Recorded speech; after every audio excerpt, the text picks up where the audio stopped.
الحمد لله الحمد لله الذي جعل الشمس والقمر بحسبان والنجم والشجر يسجدان وفضل زمانا على زمان كما فضل مكانا على مكان وإنسانا على إنسان ونشهد أن سيدنا وسندنا وحبيبنا وحبيب ربنا ومولانا محمدا عبده ورسوله الذي أرسله بالحق بشيرا ونذيرا وداعيا إلى الله بإذنه وسراجا وقمرا منيرا عما بعد فأعوذ بالله من الشيطان الرجيم بسم الله الرحمن الرحيم إن الصلاة تنهى عن الفحشاء والمنكر ولذكر الله أكبر وقال النبي صلى الله عليه وسلم أن تعبد الله كأنك تراه فإن لم تكن تراه فإنه يراك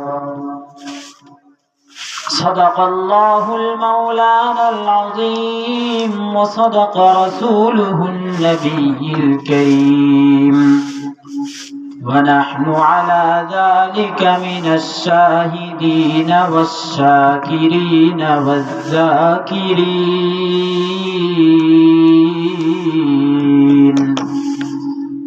والحمد لله رب العالمين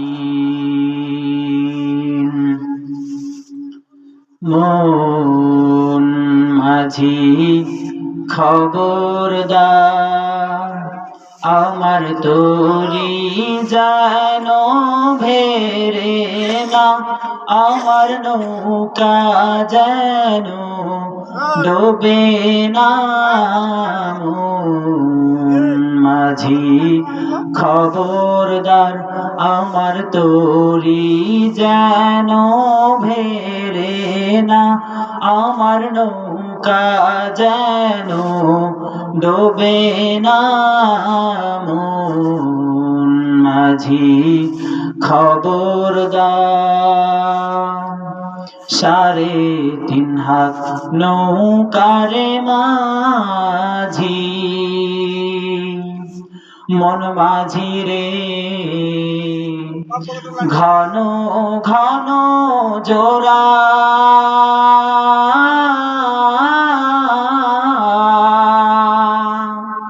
সাড়ে 3 হাত নৌকারে মাঝি মন মাঝি রে ঘন ঘন জোড়া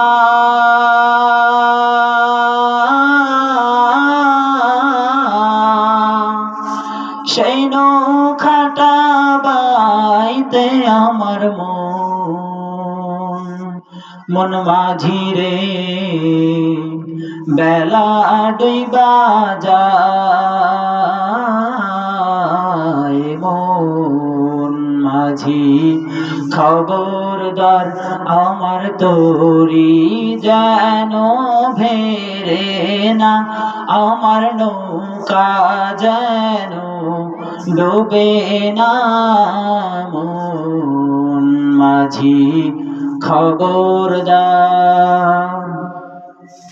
আলহামদুলিল্লাহ, পশ্চিম মহারাজপুর জটপাড়া জামে মসজিদ ও যুব সমাজের উদ্যোগে দিনের বেলায় আজকের এই ঐতিহাসিক তাফসিরুল কোরআন মাহফিলের সম্মানিত সভাপতি, আজকের এই তাফসিরুল কোরআন মাহফিলের সম্মানিত আমন্ত্রিত উলামা ইকরামগণ, মঞ্চে উপবিষ্ট জাতির মাতার মুকুট ওয়ারাসাতুল আম্বিয়া, আমার সামনে অবস্থানরতা আল্লাহ পাকের আশিকিন জাকিরিন মুহিব্বিন মুরব্বিয়ানি আযম, পর্দার আড়ালে অবস্থানরতা শ্রদ্ধেয়া মা ও বোনেরা এবং আমার মাইকের আওয়াজ যাদের কান পর্যন্ত পৌঁছাচ্ছেন সকল ধর্মপ্রাণ মুসলিম ভাইয়েরা, আল্লাহ রাব্বুল ইজ্জত ও জালালের দরবারে লক্ষ কোটি শুকর, যেই মহান রব্বে কায়নাত আপনাকে আমাকে ঈমানি হালতে ঈমানি অবস্থায় আল্লাহ রাব্বুল আলামিন এই জান্নাতের বাগান পয়গম্বর আরবি সাল্লাল্লাহু আলাইহি ওয়াসাল্লামের ভাষণ অনুযায়ী, কথা অনুযায়ী জান্নাতের বাগানে বসার তৌফিক দান করলেন। এই জন্য সকলেই কালিমাতুশ শুকরিয়া আদায় করি,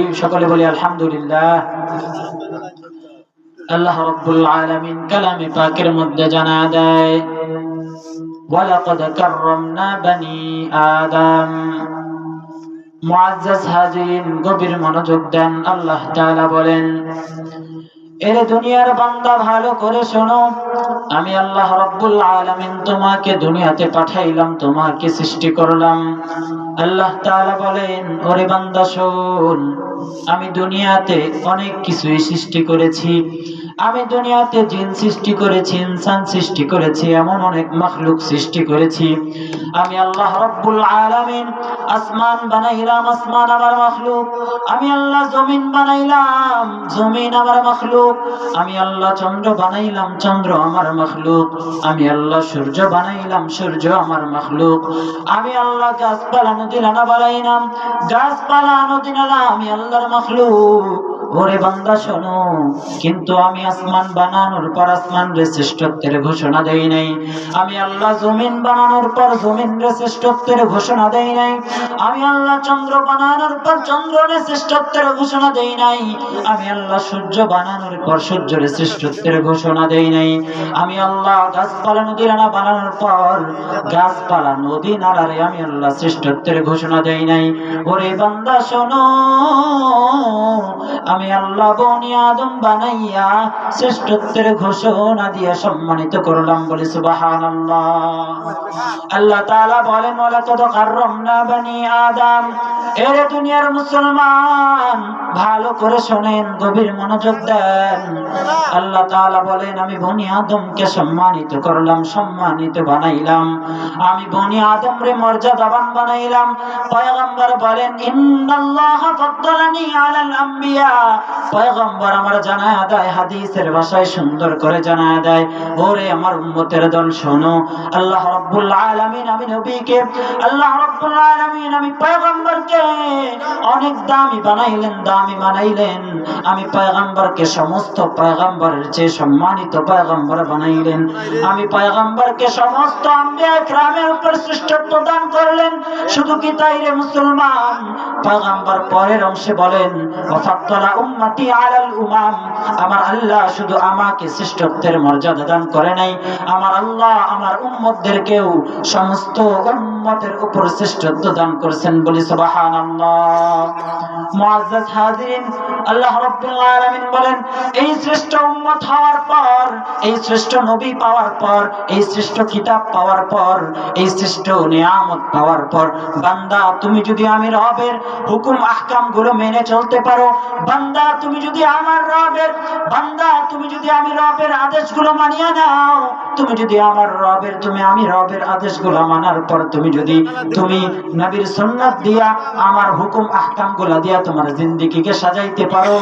পয়গম্বর হাদিসের মধ্যে জানায় দেয়, আল্লাহ রাব্বুল আলামিন বলেন, তুমি যদি নবীর আদর্শ দিয়া, নবীর আদর্শ দিয়া তুমি যদি জিন্দেগিকে সাজাইতে পারো রে মুসলমান, তোমার জিন্দেগি সফল কাম হয়ে যাবে।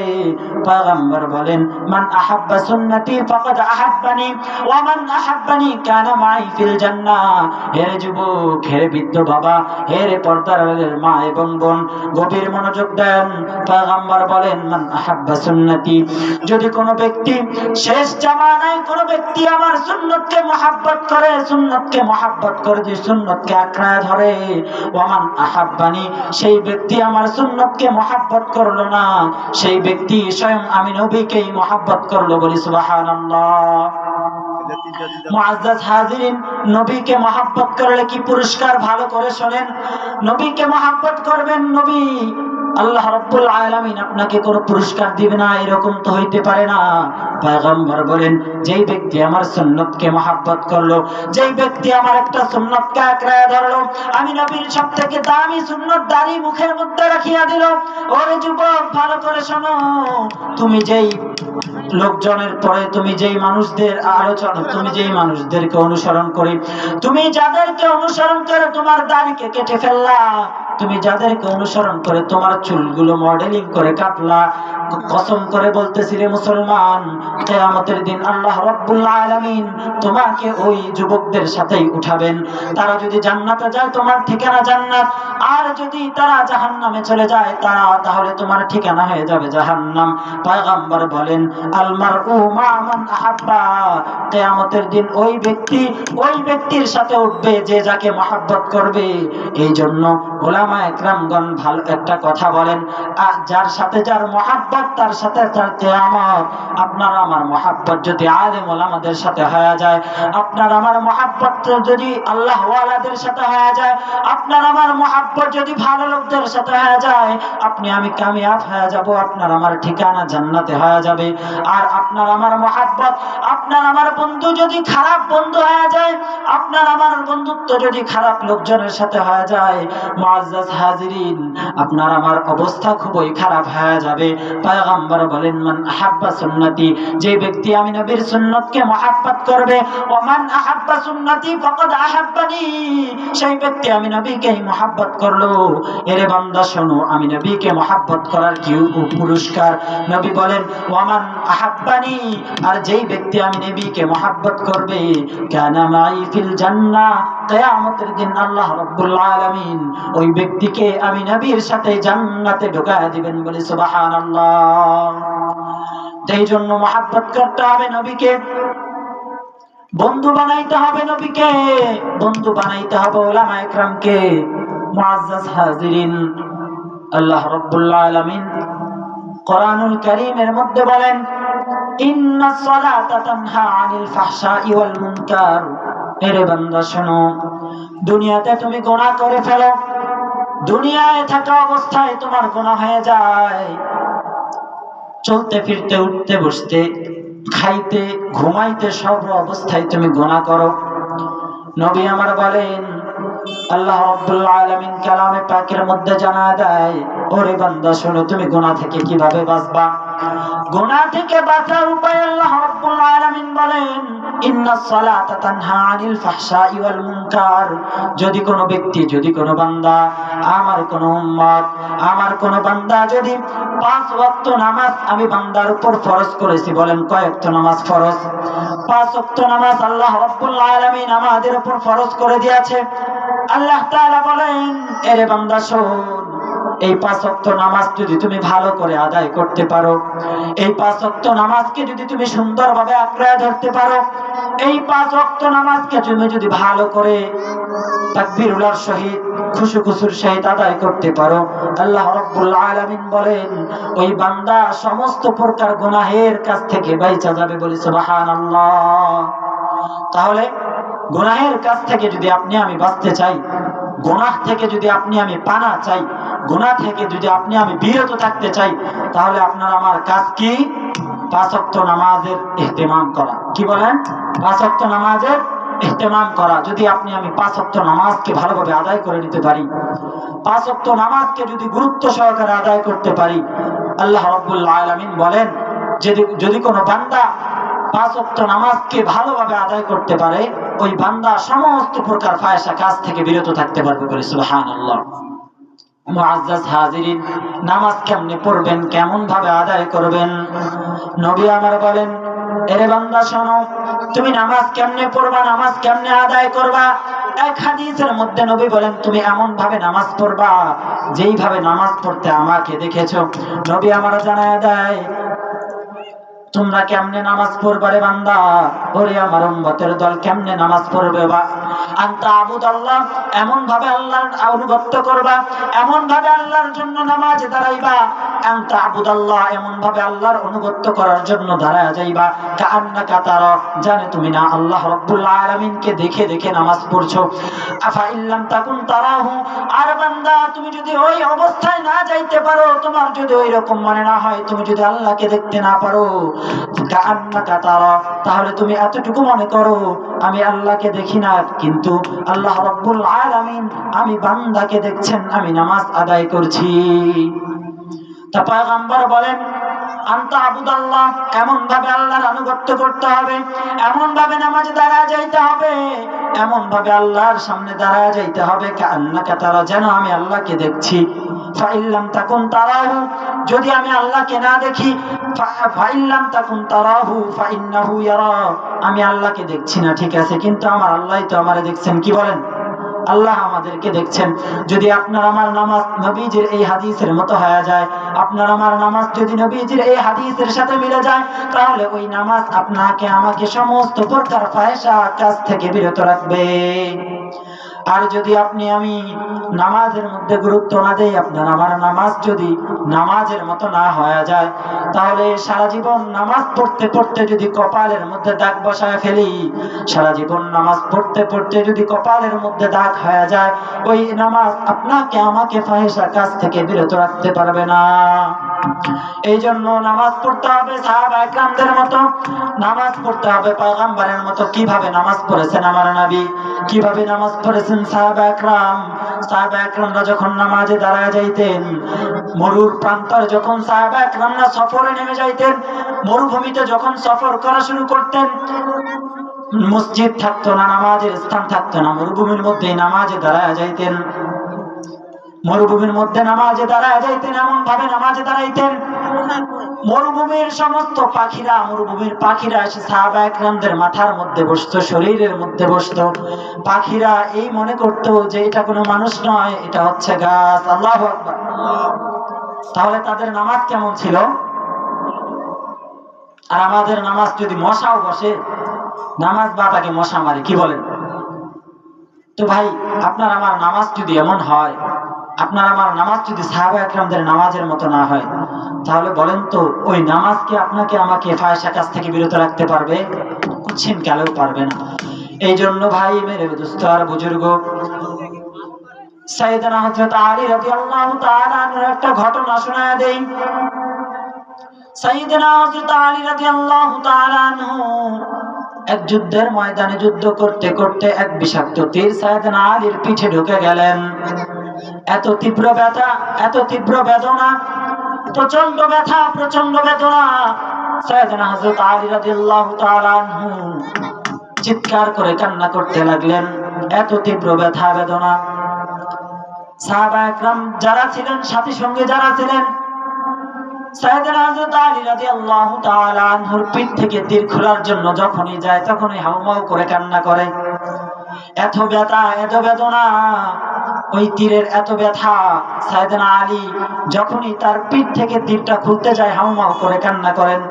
সাহাবায়ে কেরাম পেরেশান হয়ে গেলেন, নবীজির কাছে চলে গেলেন, ইয়া রাসূলুল্লাহ, ইয়া হাবিবাল্লাহ, আলী রাদিয়াল্লাহু তাআলা আনহুর পিঠের মধ্যে এক তীর ঢুকে গেছে, কিন্তু তীর তো খুলতে পারতেছি না, তীরটা খোলার জন্য দিচ্ছে না ব্যথার যন্ত্রণায়। নবীজি বললেন, চিন্তার কোনো কারণ নাই, পেরেশানির কোনো কারণ নাই। আমার আলী যখন নামাজের মধ্যে দাঁড়ায় যাবে, আমার আলী যখন নামাজের ওয়াক্ত হয়ে যাবে, নামাজে দাঁড়ায় যাবে, পিছন থেকে তার তীর খুলে ফেলবা, আমার আলী বুঝতে পারবে না। বলে আল্লাহু আকবার। এত বিষাক্ত তীর, এত ব্যথা, এত বেদনা। ওই ব্যথা বেদনা, যেই ব্যথার কারণে পিঠের কাছে হাত দিতে দেয় না, ওই বিষাক্ত তীর নামাজে দাঁড়ানোর পর আল্লাহ রাসূল খুলতে বলতেছেন। কত বড় কথা! আল্লাহু আকবার। তো সাহাবা একরামগণ রাসূলের কথা অনুযায়ী কিছুক্ষণ পর আজান হয়ে গেল, নামাজের মধ্যে দাঁড়ায় গেছে সাইয়েদনা আলী। তো সাহাবা একরামগণ পিছন থেকে যা তীর টান দিয়ে খুলে ফেলছে, গোস্ত সহ উঠে আসছে, অথচ সাইয়েদনা আলী শব্দটুকু করেন নাই বলে আল্লাহু আকবার। তাহলে মুহতারাম হাজিরিন, তাদের নামাজ কেমন ছিল? নামাজকে নামাজের মতো করতে হবে। নবী আমার যখন নামাজে দাঁড়া যাইতেন, নবী যখন তাহাজ্জুদের নামাজে দাঁড়াইতেন, এত লম্বা কিরাত পড়তেন, এত লম্বা কিরাত পড়তেন, এত ধৈর্য সহকারে নামাজ পড়তেন, আমার নবীর পা মুবারক ফুলে যাইতেন, তবু নামাজের কিরাতকে ছাড়তেন না, বলি সুবহানাল্লাহ। আর আজকে আপনার আমার নামাজ মসজিদের মধ্যে ঢুকি আর বের হই, কি বলেন? যেখানে স্বাভাবিকভাবে নামাজ পড়লেও অন্তত 4 রাকাত নামাজ পড়লে 5 মিনিটের বেশি লাগে, এমনও জিনাদার মার্কা মুসলমান আছে যাদের নামাজ 4 রাকাত নামাজ 2 মিনিটেই শেষ হয়ে যায়। আপনাদের দিকে নাই মাশাআল্লাহ, আমাদের দিকে আছে।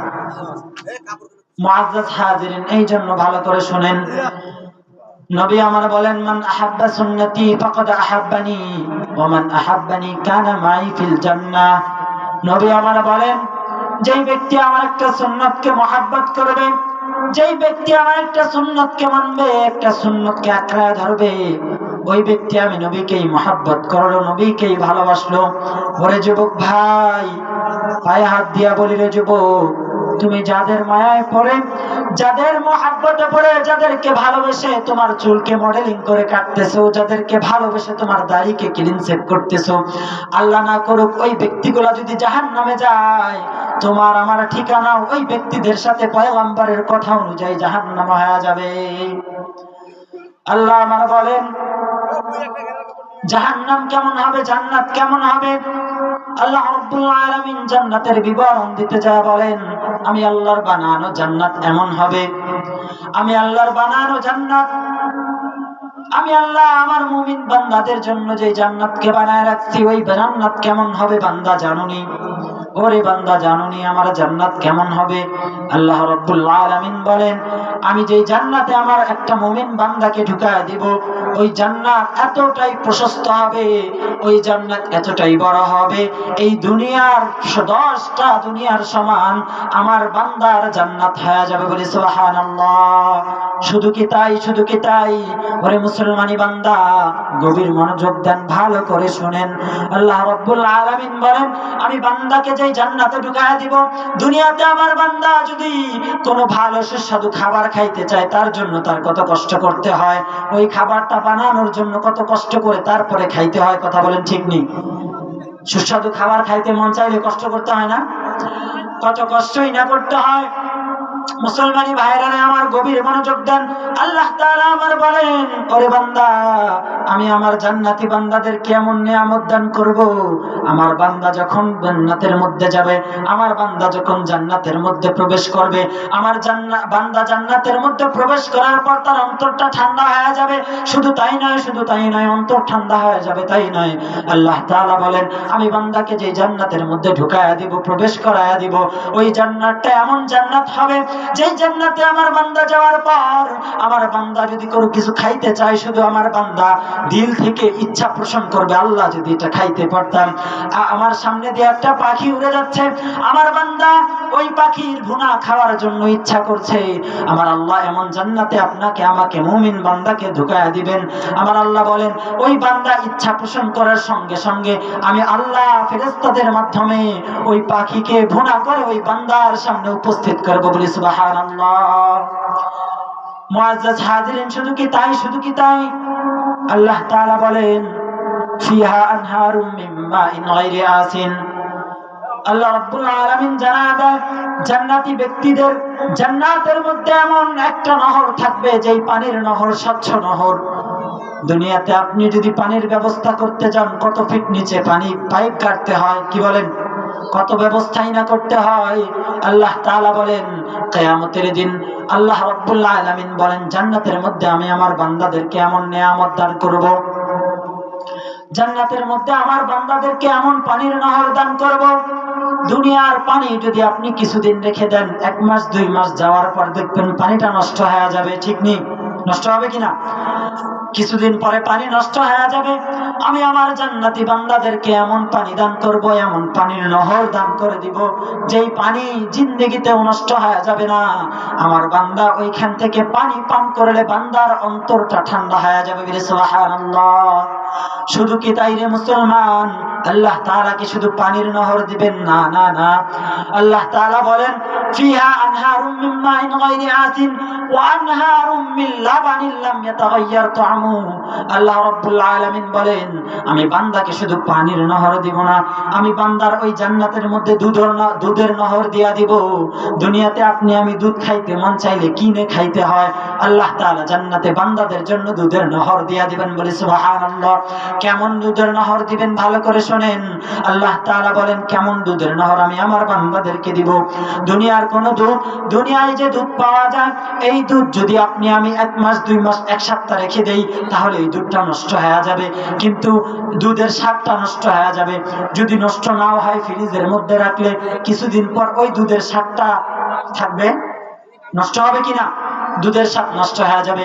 আল্লাহ তাআলা বলেন বান্দাকে আমি জান্নাতের মধ্যে এমন দুধের নহর দান করব, ওয়া আনহারুম মিন লাবানিন লাম, এমন দুধের নহর আমি আমার বান্দাদেরকে দান করব, লাম ইয়াতাগায়্যার তা'আমু, যেই দুধের স্বাদ কখনোই নষ্ট হবে না।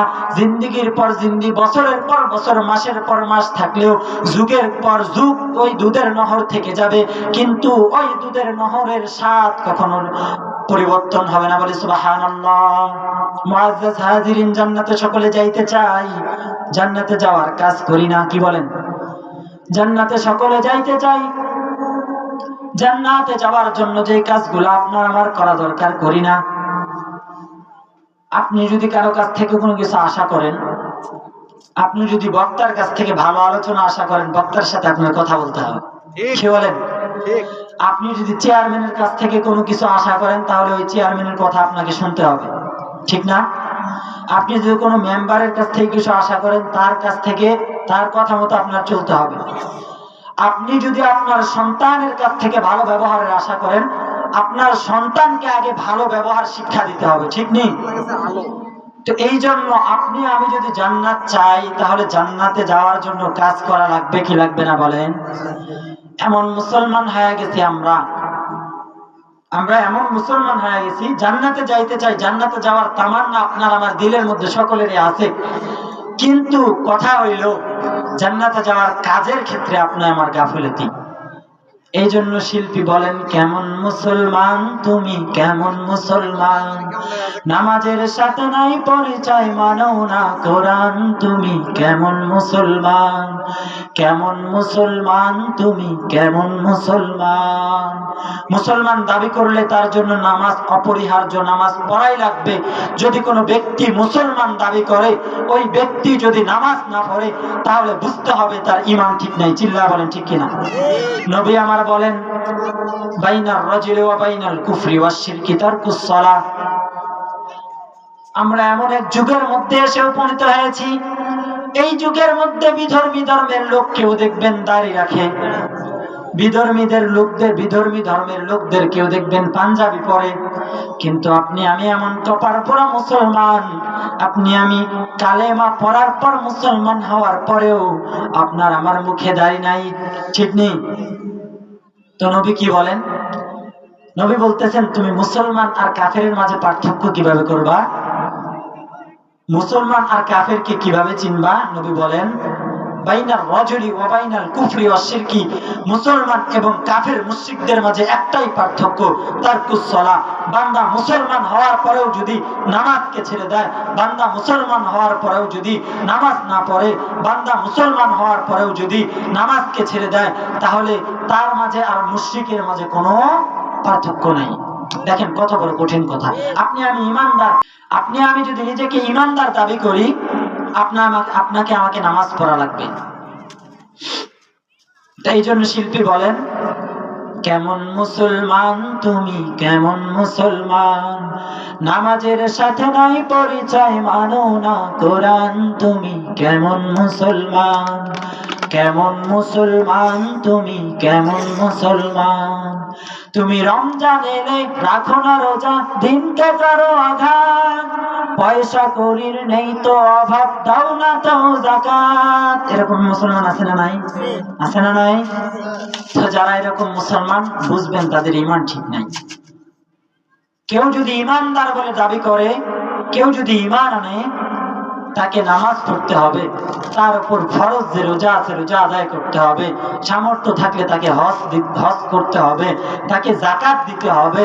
যদি এইগুলো কেউ না করে, তার মাঝে আর মুশরিকের মাঝে কাফেরের মাঝে পার্থক্য আছে? কথা বলেন, আছে? কোনো পার্থক্য নাই। এই জন্য মুসলমানি ভাইরা আমার গভীর মনোযোগ দেন।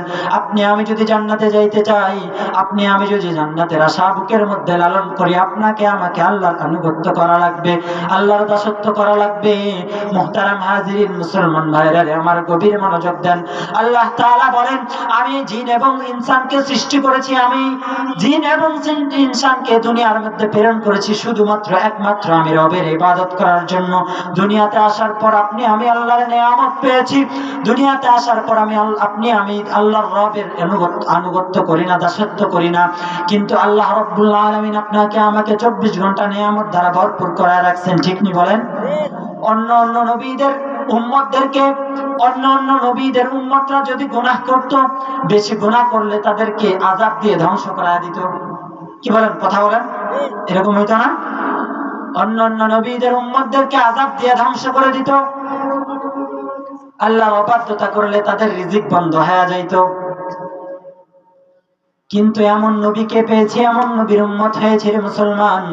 হে মুসলমানি বান্দা, আল্লাহর গোলাম, আল্লাহ তাআলা বলেন, আমি আমার বান্দাকে পরীক্ষা করব, আমি আমার বান্দাকে দেখব।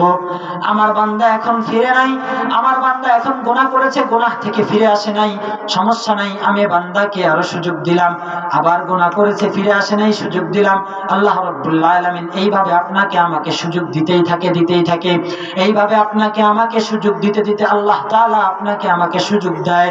আল্লাহ তাআলা আপনাকে আমাকে সুযোগ দিতে দিতে শেষ রাতে আল্লাহ তাআলা আসমানের প্রথম আসমানের মধ্যে এসে ডাকতে থাকে, আরে বান্দা আসো, তোমার কার কি প্রয়োজন, তোমার কি দরকার, তোমার কি দরকার? তুমি গুনাহ করেছো, আমি মালিকের কাছে মাফ চাও, আমি মালিক মাফ করে দিব।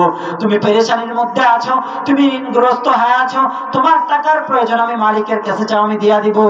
তোমার গুনাহ হয়ে গেছে, তুমি অনুতপ্ত হয়েছো, আমি মালিকের কাছে ক্ষমা চাও, মাফ করে দিব। তুমি অসুস্থ হয়ে আছো, 1 বছর থেকে অসুস্থ হয়ে পড়ে আছো, আমি মালিকের কাছে মাফ চাও, আমি মালিক মাফ করে দিব। মুসলমানি ভাইরা আমার, আল্লাহ রাব্বুল আলামিন বলেন, আমি আমার বান্দাদেরকে ডাকতে থাকি মাফের জন্য। কিন্তু আপনার আমার কপাল এতটাই পুড়ে গেছে, আল্লাহ রাব্বুল আলামিন যখন আসমানের মধ্যে এসে তাহাজ্জুদের সময় আপনাকে আমাকে ডাকে, তখন আপনি আমি গভীর ঘুমের মধ্যে মগ্ন থাকি। আল্লাহ তাআলা বলেন যে আমি আমার বান্দাদেরকে আহ্বান করি, আমি আমার বান্দাদেরকে ডাকতে থাকি, আমি আমার বান্দাদেরকে গুনাহ মাফের জন্য ডাকতে থাকি, বলি আল্লাহু আকবার। মুসলমানি ভাইরা রে আমার, কেমন রব পেয়েছি, কেমন নবীর উম্মত হয়েছি। যেই বান্দা আল্লাহ রাব্বুল আলামিনের এত নিয়ামত পাওয়ার পর, যেই বান্দা আল্লাহ তাআলার এত নাফরমানি করে, এত নিয়ামত ভক্ষণ করার পরে আল্লাহর অবাধ্য হয়ে যায়, ওই মালিক স্বয়ং আপনাকে আমাকে মাফের জন্য ডাকতে থাকে, বলি সুবহানাল্লাহ। দুনিয়াতে যদি আপনি আমি পিতামাতার অবাধ্য হয়ে যাই, দুনিয়াতে আপনি আমি যদি পিতামাতার অবাধ্য হয়ে যাই, পিতামাতার কথা না শুনি, তাহলে পিতামাতা আমাদের উপর নারাজ হয়ে যায়। কি বলেন, হয় কি না? যদি বড় কোনো অপরাধ করি, ত্যায্য পুত্র করে দেয়, সামান্য দুনিয়াতে পিতামাতা আল্লাহ তাআলার রিজিক তিনারা চেষ্টা করে উপার্জন করে আপনাদেরকে খাওয়ায়, এতটুক করার কারণেই পিতামাতা আপনার উপর সন্তুষ্ট হয়ে যায়।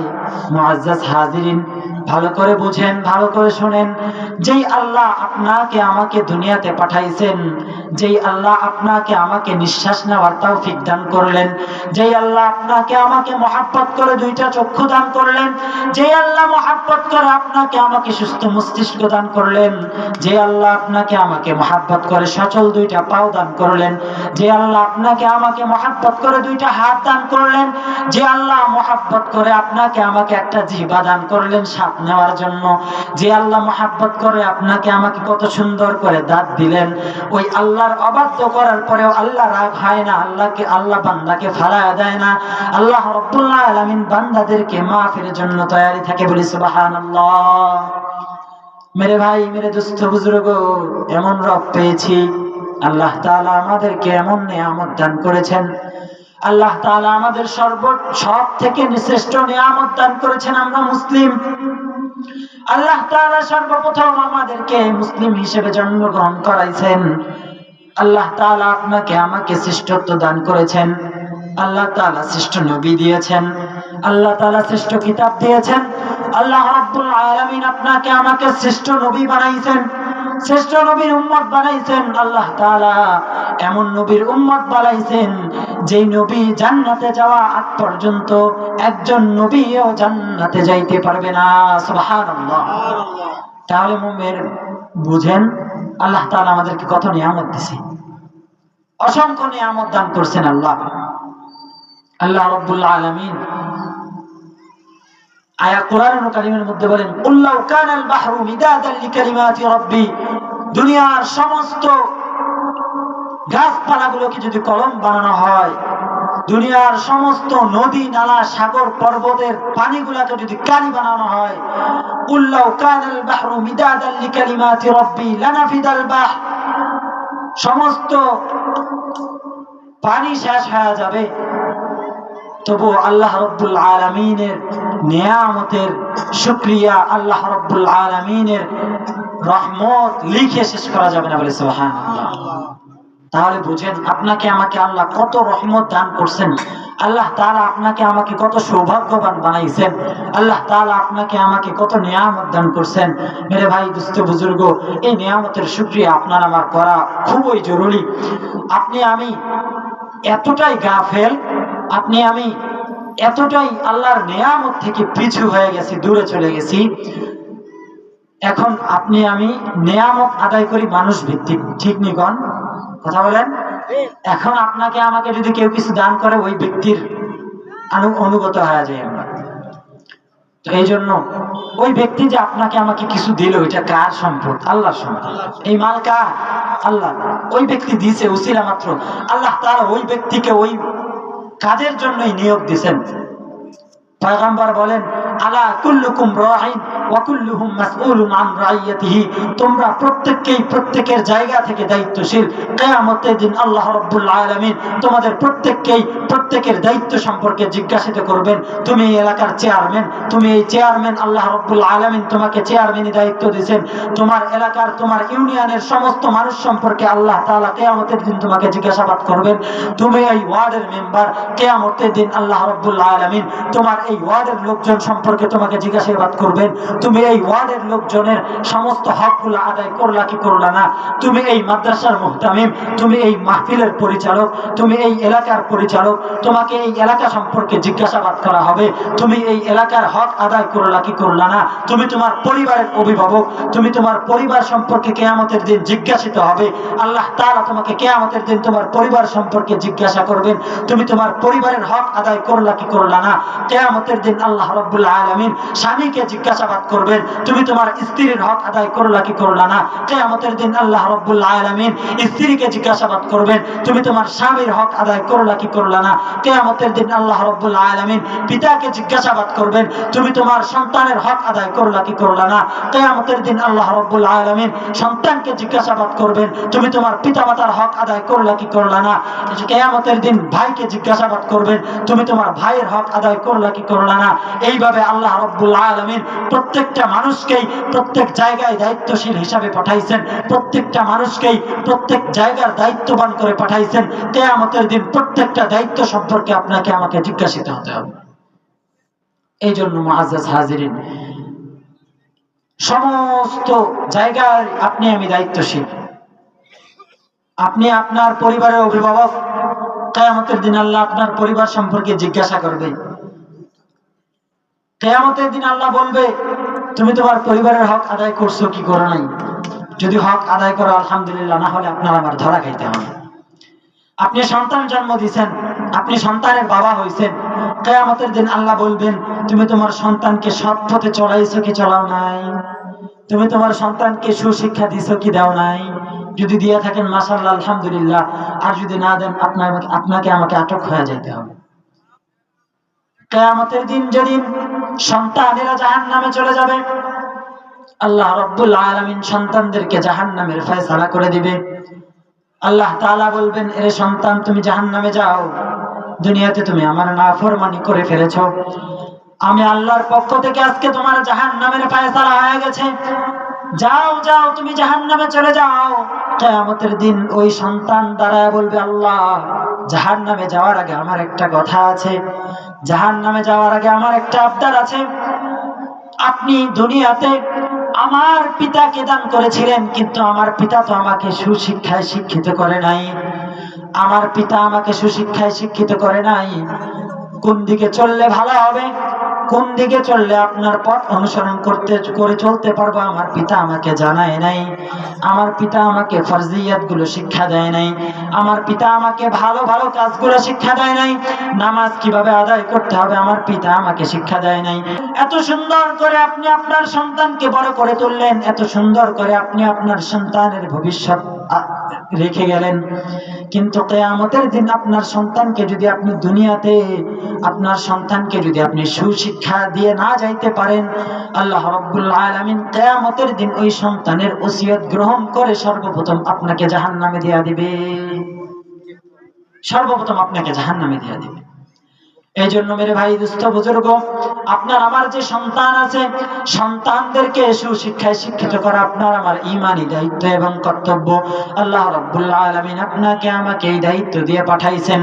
আপনি আমি যদি আপনার আমার সন্তানকে কিয়ামতের দিন যদি ধরা না খাইতে চাই, আপনার আমার সন্তানকে সুশিক্ষায় শিক্ষিত করেন। এখন যদি আমি সুশিক্ষায় শিক্ষিত কোন জায়গায় করবেন বলতে যাই, তাহলে বলবেন যে হুজুর হুজুরের পক্ষ নিচ্ছে। মেরে ভাই দুস্থ বুজুর্গ, আমি কারো পক্ষ নিয়ে কথা বলছি না। আপনি যদি বাস্তবিক দৃষ্টিতে তাকান, আপনি যদি কোনো স্কুলের মধ্যে আপনার সন্তানকে পড়ান, আপনার সন্তানের চরিত্র লক্ষ্য করেন, আপনার সন্তানের আচার আচরণ ব্যবহার লক্ষ্য করেন, আর আপনি যদি আপনার সন্তানকে মাদ্রাসার মধ্যে পড়ান, মাদ্রাসার একটা নুরানি খানার ছোট্ট বাচ্চা 5 বছর 7 বছর বয়স, আপনি যদি তাকে বলেন বাবা বসার আদব কয় প্রকার বলো, সুন্দরভাবে বলবেন। আপনি যদি আপনার ওই ছোট্ট বাচ্চাটাকে বলেন বাবা নামাজ ভঙ্গের কারণ কয়টা বলো, সুন্দরভাবে বলতেছেন। আপনি যদি ওই বাচ্চাকে নুরানি খানার বাচ্চাকে বলেন বাবা 1 নাম্বার হাদিস শরীফটা কি সেটা বলো, সুন্দর করে দেখবেন সুন্দর করে বলে দিবে। আপনি যদি ওই সন্তানকে বলেন বাবা সূরা ফাতিহাটা ভালো করে বলো, দেখবেন কত সুন্দর করে সূরা ফাতিহা তেলাওয়াত করে শোনায় দিবে। পক্ষান্তরে আপনি একটা স্কুলের 5 এর বাচ্চাকে যা জিজ্ঞাসা করেন বাবা সূরা ফাতিহাটা ভালো করে বলো, আপনাদের বিবেকের কাছে প্রশ্ন ছুড়ে দিলাম, আপনারাই বলেন ওই বাচ্চাটা যদি ছোটবেলায় নুরানি খানা মাদ্রাসায় না পড়ে, ছোটবেলায় যদি সেই বাচ্চাটা ভালো একজন আলেমের কাছে হোক, ভালো একজন হুজুরের কাছে সূরা ফাতিহাটা ভালো করে না শুনে না শিখে, তাহলে ওই বাচ্চাটা যদি মেট্রিক পাস করে বা আইএবিএ মেট্রিক পাস করে ফেলে, ওই বাচ্চা কি ভালো করে বলতে পারবে? বলেন, পারবে না। এই জন্য আপনার আমার যে সন্তান আছে, আপনার আমার সন্তানকে সুশিক্ষায় শিক্ষিত করা দরকার আছে না নাই? যদি থাকে তাহলে সন্তানদেরকে সুশিক্ষায় শিক্ষিত করেন, সন্তানদেরকে শিক্ষা দেন। আপনি জানেন না, আপনি আপনার সন্তানকে মাদ্রাসায় ভর্তি করায় দেন, আপনি আপনার সন্তানকে রেখে যান। নবীজি বলেন মানুষ যখন মৃত্যুবরণ করে তখন তার সব আমল বন্ধ হয়ে যায়, সব আমল বন্ধ হয়ে যায়। আপনি নামাজ পড়ছেন, নামাজের যে সব সেটা পাবেন, নামাজ পড়ছেন এই সব কিন্তু আপনি আর কবরের মধ্যে পাবেন না, এই নামাজের সব কিন্তু জারি থাকবে না। আপনি নামাজ পড়ছেন তৎক্ষণাৎ আপনি সওয়াব পাবেন, কিন্তু আপনি যদি একটা নেককার সন্তান রেখে যেতে পারেন, আপনি যদি একটা নেক আমল করে রেখে যেতে পারেন, আপনি যদি একটা মসজিদ মাদ্রাসায় কোনো কিছু অনুদান দিয়ে যাইতে পারেন, আপনি যদি একটা রাস্তার ধারে টিউবওয়েল একটা নলকূপ বসায় রেখে যাইতে পারেন, ওই জিনিসগুলো যতদিন থাকবে ওই নেক সন্তান আপনার জন্য যতদিন দোয়া করবে, আল্লাহ রাব্বুল আলামিন ওই নেক সন্তানের দোয়া ও ততদিন পর্যন্ত আপনার কবরের মধ্যে দিতে থাকবেন, বলি সুবহানাল্লাহ। এই জন্য নেক সন্তান রেখে যাওয়া দরকার আছে না নাই? আছে। তো এই জন্য সন্তানদেরকে সুশিক্ষায় শিক্ষিত করা আপনার আমার দায়িত্ব এবং কর্তব্য। আল্লাহ রাব্বুল আলামিন বলেন যে যদি কোনো বান্দা দুনিয়াতে থাকা অবস্থায় ভালো আমলগুলো করে আসতে পারে, ভালো আমলগুলো করে রেখে আসতে পারে, দুনিয়াতে রেখে আসতে পারে, কিয়ামতের দিন ওই ভালো আমলগুলোর সওয়াব সাদকাতুল জারিয়া হিসেবে আল্লাহ তাআলা কবরের মধ্যে পৌঁছায় দিবেন বলে সুবহানাল্লাহ। তো এই জন্য মুহতারাম হাজিরিন, যে কথা বলতেছিলাম, ইন্নাস সালাতা তানহা আনিল ফাহশাই ওয়াল মুনকার, আল্লাহ তাআলা বলেন নিশ্চয়ই নামাজ সমস্ত ফাহিশা কাজ থেকে বিরত রাখে, দূরে রাখে। মেরে ভাই, দোস্ত, বুজুর্গ, এই জন্য আপনি আমি যদি নামাজ দিয়ে ফাহিশা কাজ থেকে দূরে রাখতে চাই, আপনি আমি যদি নামাজ দিয়ে খারাপ কাজ থেকে বিরত থাকতে চাই, তাহলে আপনার আমার নামাজ পড়তে হবে আনতা আবুদাল্লাহ কাআন্নাকা তারা ফাইন লাম তাকুন তারাহু ফাইন্নাহু ইয়ারাক। নবী আমার বলেন, তুমি এমন ভাবে আল্লাহর ইবাদত করো, এমন ভাবে আল্লাহর দাসত্ব করো, অনুগত্য করো, আল্লাহর সামনে দাঁড়ায় যাও যেন তুমি আল্লাহকে দেখছো। যদি তুমি আল্লাহকে না দেখো, এমন ভাবে আল্লাহর সামনে দাঁড়াও যেন আল্লাহ রাব্বুল আলামিন তোমাকে আমাকে দেখছেন। এই জন্য মেরে ভাই, দোস্ত, বুজুর্গ, যদি এই নামাজ দ্বারা আমরা ফাহিশা কাজ থেকে দূরে রাখতে চাই, ফাহিশা কাজ থেকে আমরা বিরত থাকতে চাই, তাহলে আপনার আমার নামাজ হতে হবে সাহাবা কিরামদের মতো, পয়গম্বরদের মতো। আপনার আমার নামাজ হতে হবে নামাজের মতো। কথা বলেন ঠিক নেই? ছোট্ট একটা ঘটনা শোনাই। এক বাজার মসজিদের মধ্যে এক দোকানদার প্রত্যেকদিন নামাজ পড়ে, বাজারের মসজিদ। তো ওই বেচারা নামাজ পড়ে, একদিন এশার নামাজ 4 রাকাত ইমাম সাহেব ভুল করে 3 রাকাত পড়ায় ফেলছে।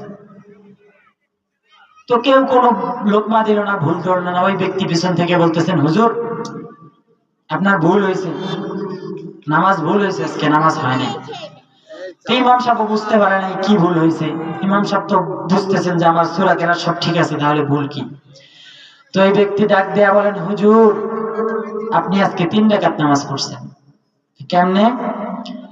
হুজুর এই বাজারের মধ্যে আমার 4টা মুদিখানার দোকান আছে। কয়টা?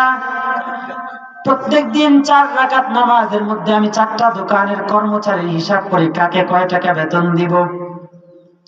4টা দোকানের হিসাব শেষ হয়, আপনার নামাজ শেষ হয়ে যায়। কিন্তু হুজুর আজকে আপনার আমার 3টা দোকানের হিসাব মিলছে, 3টা দোকানের হিসাব শেষ হয়েছে, আপনার নামাজ শেষ, তার মানে বোঝা গেল আপনার নামাজ 3 রাকাত হয়েছে। এইরকম মুসলমান আছে না নাই বলেন? এরকম মুসলমান আছে না নাই? তা আপনার আমার নামাজ যদি ওই নামাজে হিসাব মার্কা নামাজ হয়, দোকানের হিসাব মার্কা নামাজ হয়, বলেন তো ওই নামাজ দ্বারা কি গুনাহের কাছ থেকে বিরত থাকা যাবে? যাবে না। কিয়ামতের দিন আল্লাহ তাআলা নামাজি ব্যক্তিকে বলবেন জাহান্নামে যাও। বলবেন, হুজুর এটা কেমন কথা? 50 বছর থেকে নামাজ পড়ে কপালের মধ্যে দাগ ফেলায় দিয়েছে, আল্লাহ বলবেন জাহান্নামে যাও। লক্ষ লক্ষ টাকা খরচ করে হজে গেছেন, হজ করে আসছেন, কিয়ামতের দিন আল্লাহ ওই হাজী সাহেবকে বলবেন, হে হাজী সাহেব জাহান্নামে যা। কিয়ামতের দিন আল্লাহ রাব্বুল আলামিন দানকারী ব্যক্তিদেরকে বলবেন জাহান্নামে চলে যাও। ওই ব্যক্তি বলবেন, আল্লাহ দুনিয়াতে তো আমি সবকিছুই তোমার রাস্তায় দিয়ে দিছি, উলামায়ে কেরামদের কথা অনুযায়ী তোমার রাস্তায় ব্যয় করছি, কিন্তু জাহান্নামে কেন যাব? আল্লাহ তাআলা উত্তর দিবেন, হে বান্দা তুমি দুনিয়াতে যা করছো মানুষ দেখানোর জন্য করছো, ওই মানুষ দেখানোর, মানুষের বাহাবা তুমি পেয়ে গেছো। মানুষ দেখানোর জন্য, মানুষের উসিলায় মানুষ তোমাকে বাহাবা দিবে, এই জন্য তুমি দান করছো। মানুষ তোমাকে নামাজি বলবে, এই জন্য নামাজ আদায় করছো। মানুষ তোমাকে হাজি বলবে, এই জন্য হজ করছো। তুমি দুনিয়াতে যা পাবার পেয়ে গেছো, আমি আল্লাহর কাছে কোনো কিছুই পাবা না, বলি নাউযুবিল্লাহ। আর আপনার আমার নামাজটা যদি আল্লাহকে সন্তুষ্ট করার জন্য হয়ে যায়, আপনার আমার দান সদকা যদি আল্লাহকে সন্তুষ্ট করার জন্য হয়ে যায়, আপনার আমার হজটা যদি আল্লাহকে সন্তুষ্ট করার জন্য হয়ে যায়, কিয়ামতের দিন আল্লাহ রাব্বুল আলামিন বলবেন, ওরে বান্দা তোর চিন্তা করা লাগবে না, তুই আমার বানানো জান্নাতে চলে যা। বলি সুবহানাল্লাহ।